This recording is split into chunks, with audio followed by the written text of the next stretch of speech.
키워주셔서 감사합니다 하고 선물을 드려야지. 자, 어쨌든 시작합시다. 17페이지 아까 볼게요. 우리 책에 17페이지. 17페이지에 4번 문제를 볼 건데 이거 내가 풀어줬거든. 근데 여전히 많이 틀린 학생이 있고 아직 갈피를 못 잡는 학생들이 좀 있더라고요. 17페이지에 4번을 좀 봅시다. 그럼 볼게요. 자, 보기 1번. 사물 인터넷이라고 하는 겁니다. 사물 인터넷은, 자, 보기 1번.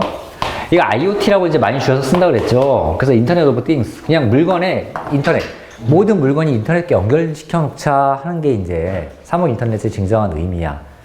예를 들어서 지금은 이 방에 인터넷에 연결된 게 우리 이제 스마트폰이나 노트북 정도밖에 없을 텐데 기술이 발전을 하면 인터넷 통신망에 여러 개가 다 연결됩니다. 심지어 니네는 인식하고 있는지 모르겠지만 뒤에 찍고 있는 카메라가 인터넷에 연결이 돼. 그러니까 이제 물건들이 자꾸 인터넷에 연결이 되기 시작하는 거야. 뭐든지. 아, 참고로 이제 스마트워치도 당연히 연결되죠. 이런 스마트워치. 시계도 연결이 되기 시작하고. 집에 있는 가전제품, 냉장고, 세탁기 이런 거 다 연결이 되고요. 선생님이 얘기했죠. 요즘 신형 냉장고는 안에 뭐가 있는지, 뭐 계란이 떨어졌음, 우유가 떨어졌음, 뭐 그런 거 다 알 수도 있고. 요즘 신형 세탁기 같은 것도 마찬가지입니다. 핸드폰에서 조정 다 가능하잖아. 예를 들어서 지금 내가 이제 빨래를 예약을 해놓고 왔어. 내가 집에 들어갈 때쯤 빨래가 끝났으면 좋겠어. 그럼 띡띡띡 설정을 해놓으면 지가 가서 돌아갑니다. 시간 맞춰서. 보일러도 인터넷에 연결된 지 오래됐죠. 보일러. 여러분 집은 되는지 모르겠는데요.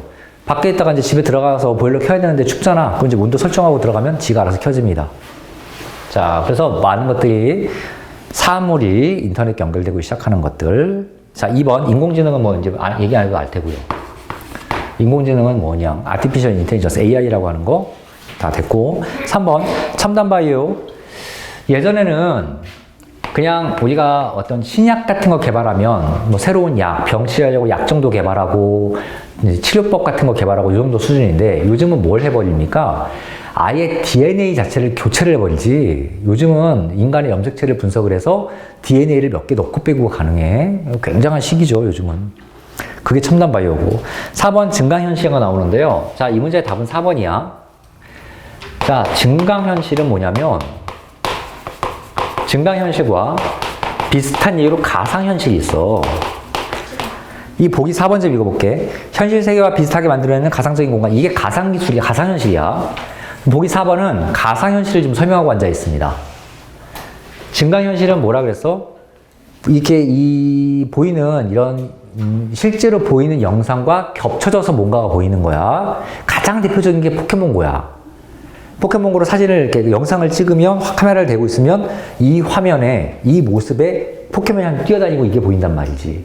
이게 증강현실이고 얘네들 증강현실을 또 어디서 느낄 수 있냐면 얘네들은 잘 못 느끼는데 어른들은 뭘 가끔 쓰냐면 앱에 맛집이나 지도 앱을 켜면 카메라를 이렇게 보면 이제 이 화면이 보이는 거야. 거리 풍경이 보여.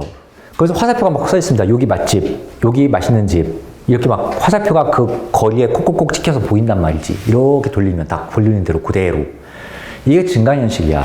현실 세계랑 뭔가 더 더해져서 현실의 모습을 더 강하게 확대시켜서 증강시켜준다는 뜻이야. 자, 그래서 증강현실과 가상현실은 좀 다릅니다. 이거 AI라고 부르고 이거는 VR이라고 부르죠. 자, 답이 4번이에요. 그래서 이 문제. 자, 5번 나노기술은 원자 분자 크기로 굉장히 작게 만드는 기술을 나노기술이라고 합니다. 그래서 넘어가겠습니다. 답이 4번이고요. 문제를 채점을 하다 보니까 19페이지 서술형 문제 같은 거를 9번 문제. 이런 걸 안 풀고 그냥 빈칸으로 남겨놓은 사람도 있더라. 19페이지에 9번 같은 문제. 자, 서술형 문제 빈칸 남겨놓지 마세요. 어떻게든 자기가 답을 만들어서 쓸 줄을 좀 알아야 돼. 9번 문제 봅시다. 다음은 상한 우유에서 발견한 세균 A가 우유를 상하게 하는지를 알아보기 위해 수행한 탐구 과정을 순서 없이 나타낸 것이다. 세균 A는 우유를 상하게 이게 뭐야? 아, 순서가 없네요. 아, 그래서 문제 2번이 그거구나. 순서대로 옳게 나열하세요가 그거 문제구나. 자, 2번 좀 풀어볼게. 순서대로 가장 먼저 얘기하려면 가만있어 보자. 나로 시작하겠네요. 가설로 시작해야겠네요. 자, 가설. 다시 위로 올라가서 나를 읽어볼게. 가설. 기억 비어있네요. 자, 가설은 여기서는 뭘로 설정을 해야 될 것 같습니까? 세균, 문제 다시 읽어볼게요. 9번 옆에 문제 읽어볼게요. 상한 우유에서 발견한 세균 A가 우유를 상해할 거야. 이렇게 한번 생각을 해본 거야, 이 사람이. 그래서, 가설은 뭐다? 세균, 그 A가 우유를 상하게 할 것이다 라고 얘가 예상을 한 거죠. 가설은 예상입니다. 그 다음에 가설 검증은 이거를 확인해보는 작업이고. 그래서 이건 2번 답이죠. 이건 또. 그래서 2번. 기억에 해당하는 가설을 쓰시오. 답이에요. 세균 A가 우유를 상하게 할 것이다. 이게 2번 답이에요. 자, 1번 계속 풀어봅시다. 자, 가설로 시작합니다. 두 번째 단계가 뭐죠? 탐구 설계니까 라겠네요. 라. 자, 라 읽어볼게. 완전히 멸균된 우유가 든 병 2개를 준비하여 하나의 병에만 상한 우유에서 분리한 세균 A를 넣고 두 병 모두 적당한 온도에 유지한다. 실험하기 시작합니다. 실험. 그 다음이 결과가 다네요. 다. 자료에서. 결과를 보고요. 마지막 결론을 이렇게 맺으면 끝입니다. 1번 답은 나라다다. 2번 답은 세균 A가 우유를 상해할 것이다.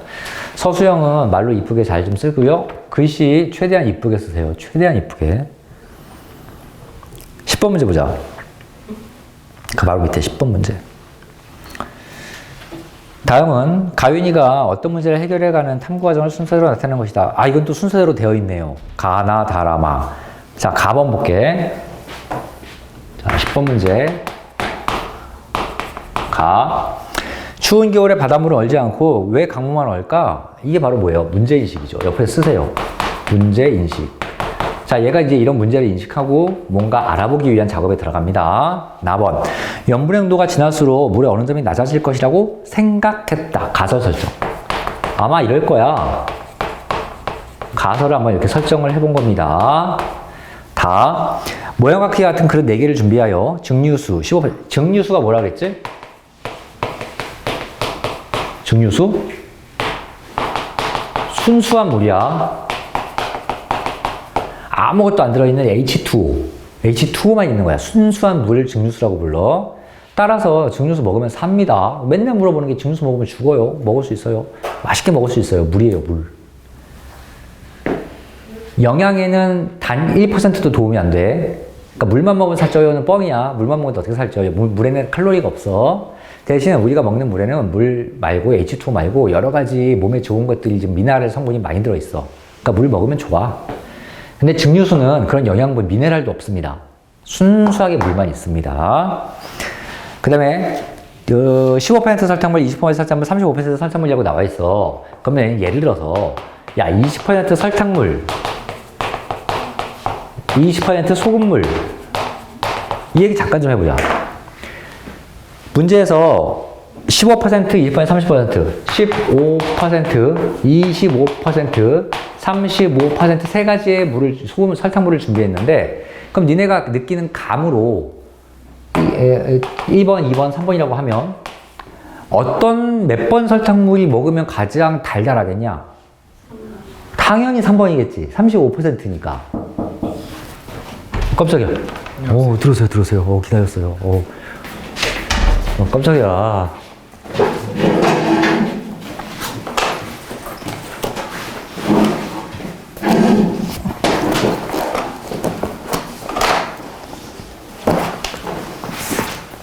자, 숙제 제출하시고. 숙제책.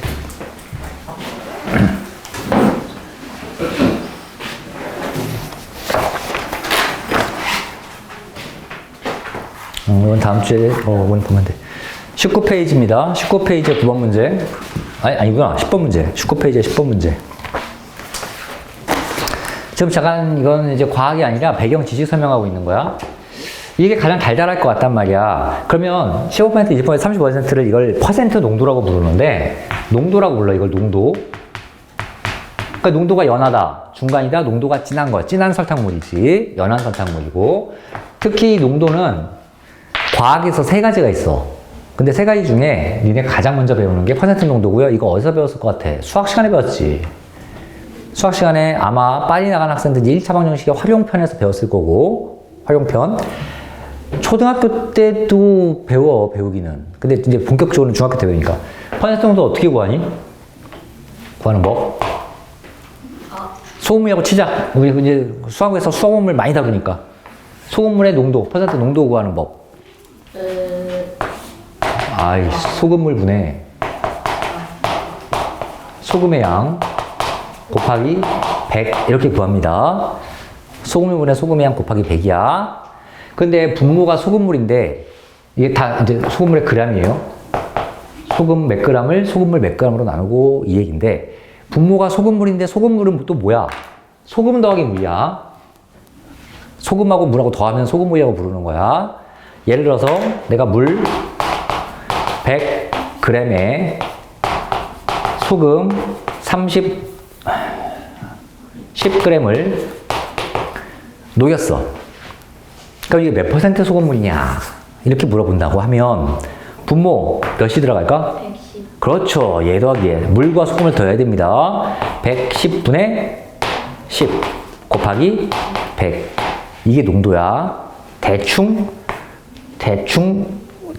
한 9% 정도 나오겠네요. 9.9% 뭐 대충 이렇게 나오겠네요. 그래서 이제 이렇게 퍼센트는 구합니다. 즉 숫자가 커질수록 뭐가 커진다는 뜻이야? 소금의 양이 많아진다. 설탕의 양이 많아진다. 계산은 이런 식으로 하더라. 참고로 상식적으로 이거는 우리가 좀 알고 씁시다. 그래서 이 친구가 뭘 가지고 실험을 한 거야?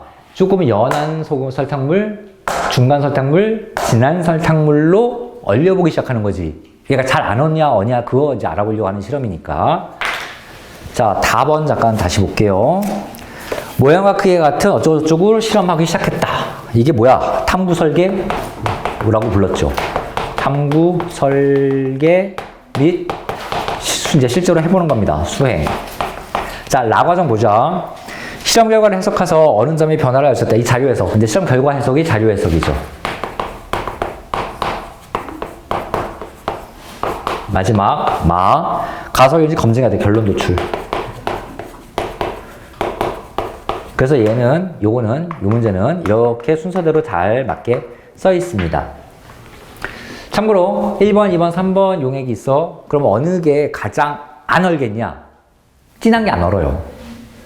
연한 게 먼저 옵니다. 그래서 얘부터 얼기 시작하고 점점 그 다음에 얘가 얼고 온도를 더 낮추면 마지막에 얘가 얼을 거야. 얘가 어느 정도 되면 얘가 언다는 뜻은 굉장히 낮은 온도라는 뜻이야. 바닷물은 소금이 많이 들어있지? 잘 안 얼어.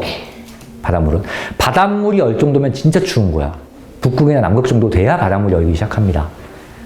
그때 거기도 북극 남극도 바닷물이 찰랑찰랑 움직이잖아. 그러니까 그렇게 추워도 잘 안 얼는 거야. 자, 문제 읽어볼게요. 가, 마 중 옳지 않은 과정을 고르고 그 까다가서 옳지 않은 과정이 있었어?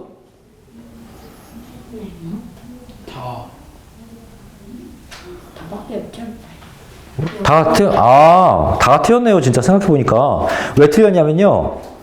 이거 틀린 거 고르는 문제였네? 아무 생각 없이 선생님 풀다가. 답이 다 틀렸어요. 왜 틀렸냐면 가설은 뭘로 세웠냐? 염분 어쩌고저쩌고 세웠지. 야, 그러면 소금 가지고 실험해야지. 얘가 왜 설탕 갖고 실험합니까? 이게 좀 이상하다. 실험이 틀려먹었어. 염분이 진해질수록 잘 안 할 거야 라는 가설을 하려면 소금으로 실험을 해야죠. 소금을 15%짜리 만들고, 소금을 25%짜리 만들고, 소금을 35%짜리 만들어야지. 왜 설탕으로 만듭니까? 그게 틀려먹었네요, 얘가. 근데 설탕으로 해도 결과는 똑같습니다. 설탕물이 진할수록 잘 안 얼어요.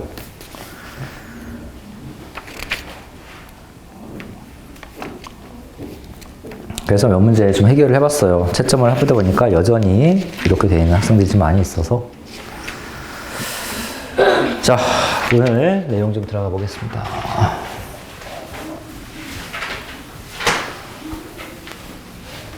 자, 틀린 건 계속 고쳐보세요. 그리고 또 고치고 계속 여전히 튀어있는 학생들은 이렇게 또 풀어줄 거야. 근데 또 풀어주면서 욕먹으니까요. 최대한 많이 맞춰보세요. 어려운 거 틀리면 욕 안 먹지. 너무 쉬운 거 틀리면 욕 먹죠. 잠깐만, 프린트 된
복제 양이나 복제 돼지는 많습니다. 시험장에서 막 만들어요, 요즘 또. 좋은데요.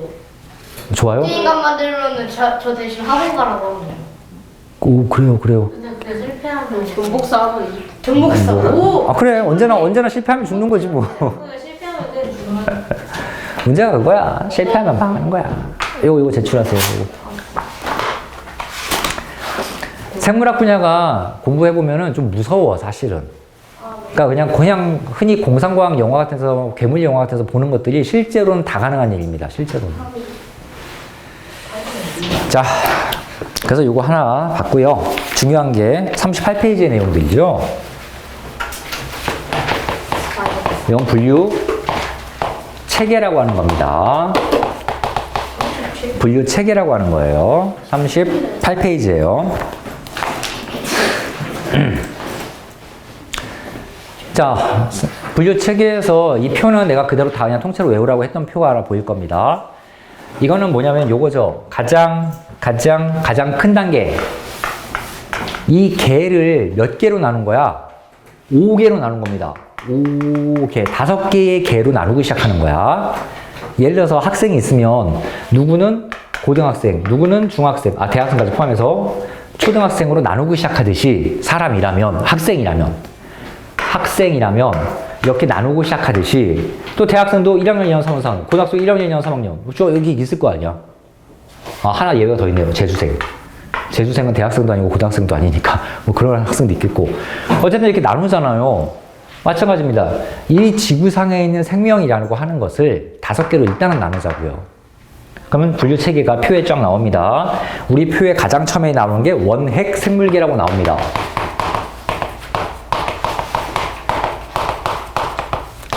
두 번째 나오는 게 원생 생물계라고 나오고 균계가 나오지? 균계 식물 동물. 균계가 나오고 식물계가 나오고 동물계가 나와요. 그래서 이게 5개의 개로 나누기 시작한다는 거지.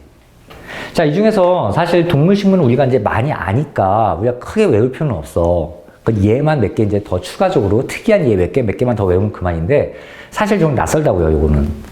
그래서 요거를 조금 중점 있게 봐야 돼. 이 중에서 제일 다른 애들이랑 제일 다르게 생긴 게 얘야. 원핵 생물계는 아예 다른 애들이랑 전혀 질적으로 근본의 차이가 좀 있어. 자, 표책에 다 체크가 되어 있을 겁니다. 그 근본적인 차이가 뭐냐면 핵이 없어요. 핵 차이야.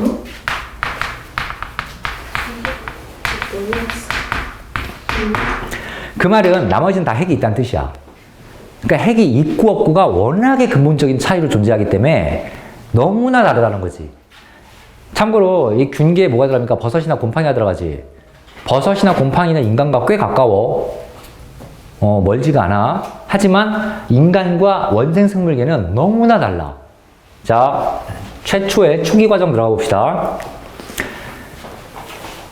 지구는 나이가 46억 살이거든? 근데 이제 지구의 생명체가 한 20억 년, 30억 년 전부터 출현했다고 생각을 해.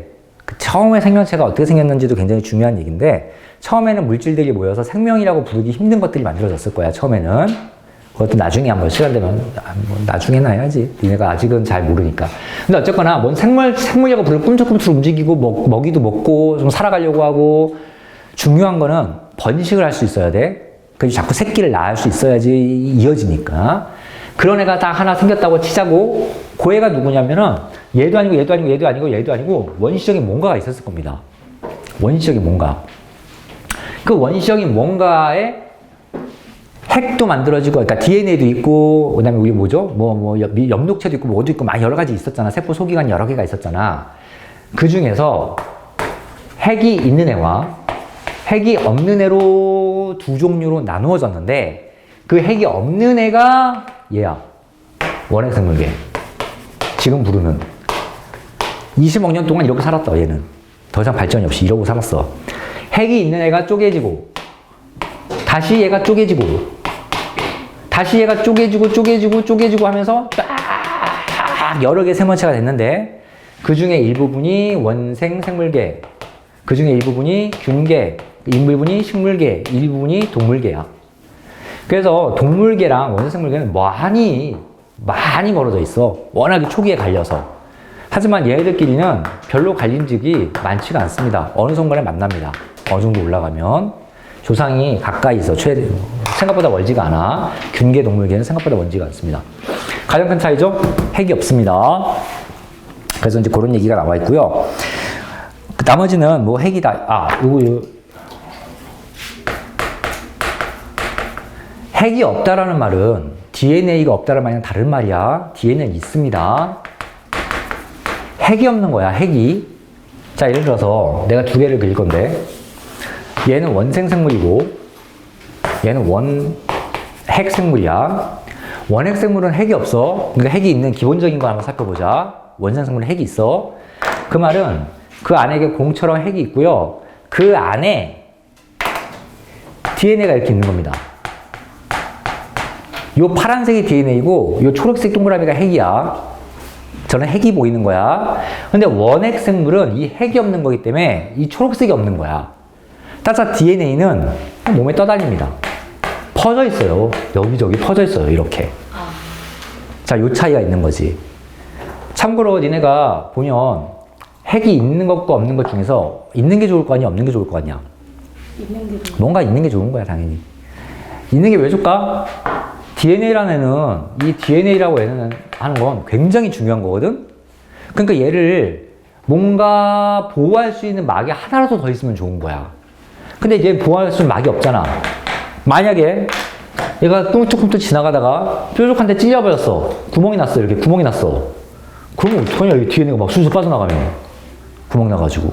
죽는 거예요. DNA가 하나로 없어지면 죽는 겁니다. 근데 얘는 구멍이 뻥 났어. 그래도 얘가 안 빠져나가잖아. 예를 들어서야, 예를 들어서. 그거 메꿔지면 상처 났듯이 메꿔지면 끝이니까. 자, DNA는 있습니다. 근데 핵이란 놈이 없는 거예요. 자, 원생생물계는 좀 나중에 보는 건데, 얘는 정의에 보면 책에 뭐라고 써있냐면, 원핵생물계 빼고, 균계, 식물계, 동물계 다 아닌 거 빼면 나머지가 이거래. 그러니까 되게 웃겨.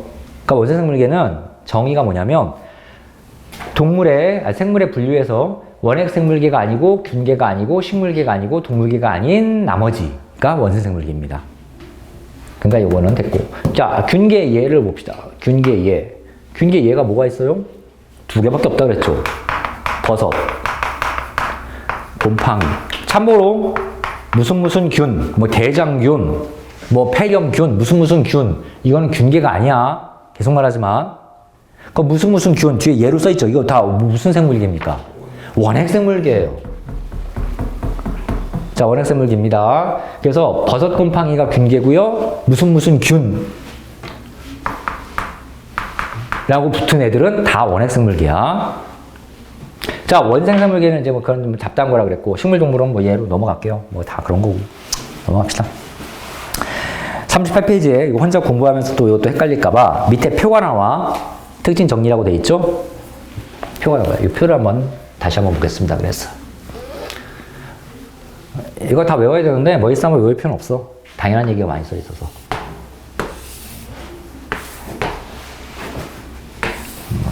둘, 셋, 넷. 차례대로 써있지. 원핵, 원생, 균계, 식물, 동물. 핵. 핵 가로 열고 핵 막이라고 써있는 게 그 이유야. 세포벽, 광합성 세포수.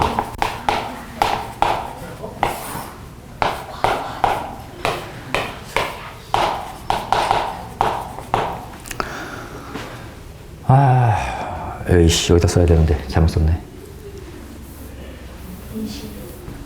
자, 원핵생물 핵 없죠? 없다라고 이렇게 써있지. 세포벽은 뭐야? 있다라고 써있지. 자, 세포벽이 보자. 자, 이 표에 봐봐. 세포벽이 얘가 있고 또 뭐가 있냐? 하나 더 있잖아. 균계, 식물계. 있다. 있다. 있다. 자, 세포벽이 이렇게 세 개가 있다 이렇게 써있지. 세포벽은 여기서 말하는 이 원핵생물과 이 균계의 세포벽은 식물의 세포벽과 좀 달라. 성분이 달라. 참고로 뭐 균계는 뭐 세포벽이 이게 뭐죠? 키틴질이고 얘는 셀룰로스고 이런 식으로 좀 달라. 근데 어쨌거나 이 세포벽은 식물에서는 뭔가 좀 단단한 벽돌 모양의 그런 세포벽이었잖아. 이 무슨 균 하는데 세포벽이 있긴 한데 이건 좀 말랑말랑한 세포벽이야. 말랑말랑한 세포벽이 그때도 좀 있습니다. 광합성에 보면 이렇게 써 있다. 이렇게 돼 있다. 이게 뭔 뜻이냐? 광합성 안 한다는 뜻입니까? 안 한다면 여기다가 광합성 안함 또는 없음 이렇게 쓰겠지. 이게 뭔 뜻이야? 광합성을 하기도 하고 안 하기도 하고 하는 놈도 있고 안 하는 놈도 있고 그렇다는 뜻이야. 이 표에서 밑에 요것도 있죠? 이렇게 돼 있죠? 하기도 하고 안 하기도 하고 하기도 하고 안 하기도 하고 세포벽이 원생물은 있기도 하고 있는 놈도 있고 없는 놈도 있고 그래서 이거는 구분이 안 되는 애입니다. 광합성을 하냐 안 하냐로 원핵생물을 구분하지는 않아. 그래서 광합성을 하냐 안 하냐로 원생물을 구분하지는 않아. 자, 그래서 이런 식으로 이렇게 나오고요. 뭐 단세포, 다세포 이거는 뭐 다 알 테니까 넘어가고요. 이 표는 이런 거 좀 잘 보세요.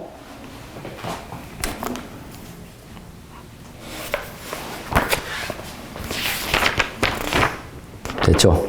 40페이지 이제 들어가 봅시다. 뭐 시간이 벌써 이렇게 됐지? 아, 40페이지 안에 개념 속수 안 풀었네? 여기? 왜 개념 속수 왜 안 풀었지?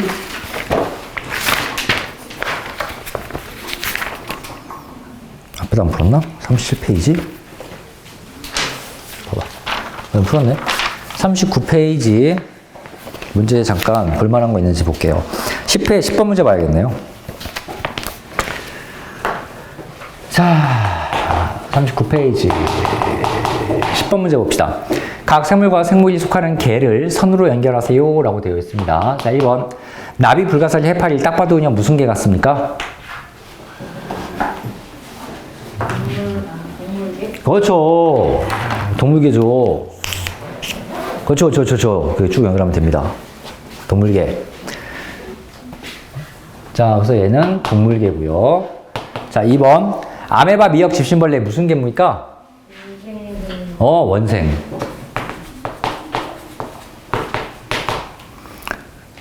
니은에 연결하세요. 3번 폐렴균, 대장, 자, 무슨 균, 그래도 무슨 말, 염중, 말까지 포함해서 원핵. 원핵 생물계로 연결하면 되겠죠. 4번 소나무, 해바라기 딱 보니까 식물계죠. 5번은 뭐죠? 곰팡이, 버섯, 균계. 자, 그래서 이렇게 얘를 보고선 이게 무슨 개인지 알아내는 게 제일 중요한 거야. 그래서 계속 말하지만 종속과목 가문계 외우시고요. 요거 5개의 특징과 예까지만 외우면 됩니다. 종속 과목 관계 저거 시험에 나와요. 당연한 거 아닙니까? 저 중요한 거 안 넣으면 낼 게 뭐 있어? 아까 외운 종속 과목 그 당연한 거. 과목 알들 근데 종속 과목 뭐? 저게 그 오른쪽에서 왼쪽으로 외워야 그래서 아까도 한 얘기입니다. 너 오기 전에. 종속 과목 과목이라고 책에도 써있고 하지만 외울 때는 계문, 강목, 과속종으로 외우면 좋다고요. 큰 범위에서 작은 범위로 내려가는 게 조금 더 좋다고요.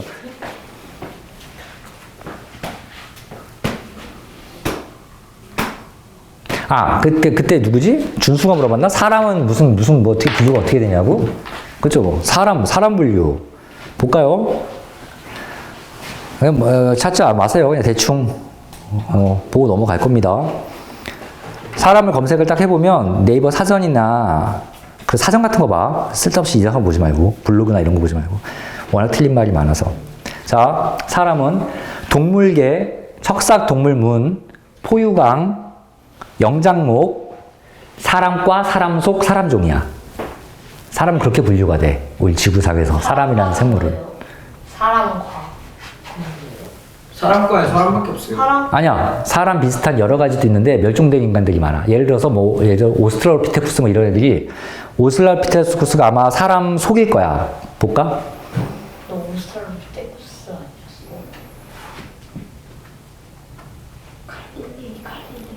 아니었어? 호모 에렉투스가 사람 속이네요. 크로마뇽인, 네안데르탈린 이런 게 사람 속이야. 개인들은 다 죽었어요. 멸종됐잖아. 화성으로만 나오잖아. 그래서 친척입니다. 사람 속이니까. 근데 지금 사람 속으로 불렸다는 얘기는 뭐겠어? 우리가 타임머신 타고 10만 년 전으로 돌아가서 이런 호모 에렉투스를 만나도 걔네들이랑 짝짓기가 안 되는 거지. 참고로 그때쯤 가면요, 그냥 서로 다른 종이기 때문에 서로 잡혀먹었을 거야. 싸우고 죽이고 잡혀먹고 잡아먹고. 너네 원숭이들, 야생 원숭이들, 침팬지가 사람이랑 굉장히 비슷하잖아. 보노보 원숭이가 더 이제 제일 비슷하다 그러고. 걔네들 육식하는 거 아니야? 걔네들 야생에서 다른 원숭이 있잖아. 조그만 원숭이들 잡아먹어. 막 뜯어먹어, 산채로. 과일도 물론 많이 먹고. 걔들은 한 80% 과일 같은 거 먹으면서 평화롭게 살고, 육식 필요할 때는 그렇게 뛰어다니는 그런 원숭이들 이런 거 잡아먹어. 다른 종인데 뭐 어때? 사람도 잡아먹어요? 사람, 글쎄, 너 같으면 잡아먹힐 것 같은데? 너 정도면? 아, 예. 걔 정도면 아주 간식으로 딱 좋지. 네? 키가 작으니까 싸워서 이길 수 있을 못 이기지. 네, 그 오랑우탄 이기는 거지. 원숭이가 사람의 얼마큼의 힘을 가지고 모르겠어요. 오랑우탄. 모르겠어요. 뭐 마동석에 비하면 마동석이 한 2-3배 정도 되지 않을까? 근데 우리가, 선생님이 기준으로 보면 나의 한 10배쯤 되지 않을까? 힘은? 진짜 한 번에 잡아먹을 오랑우탄이나 이런 애들은 고릴라는 이제 사실 생긴 것도 근육 찔리고 그렇게 보이지만, 오랑우탄이나 침팬지 같은 건 가냘퍼 보여도요, 근육이 인간과는 다릅니다. 근육이 달라요. 그래서 걔네들은 힘이 굉장히 좋아. 뭐 넘어가고요. 자, 40페이지 보시면요. 40페이지 보면 거의 표에 뭐 소나무, 개미 뭐 이런 그림들이, 사진들이 막 있지. 그래서 사진 참고로 이렇게 보시고요. 아, 이런 애들을 뭔가 그 생물의 5개로 이렇게 분류를 잘 하는구나 정도만 보면 되겠습니다. 참고로 보세요. 밑에 문제도 풀어보시고요. 자, 41페이지에 확인 문제 중에서 6번과 7번을 지금 풀어볼 거야. 6번, 7번, 41페이지에. 자, 오늘은 조금 수업을 하고, 쉬는 시간 없이 그냥 수업을 좀 할게요. 늦게 시작했으니까. 쉬어야 돼? 41페이지에 6번, 7번 풀어보세요. 5분만 쉴게요, 그러면. 지금 쉬어요?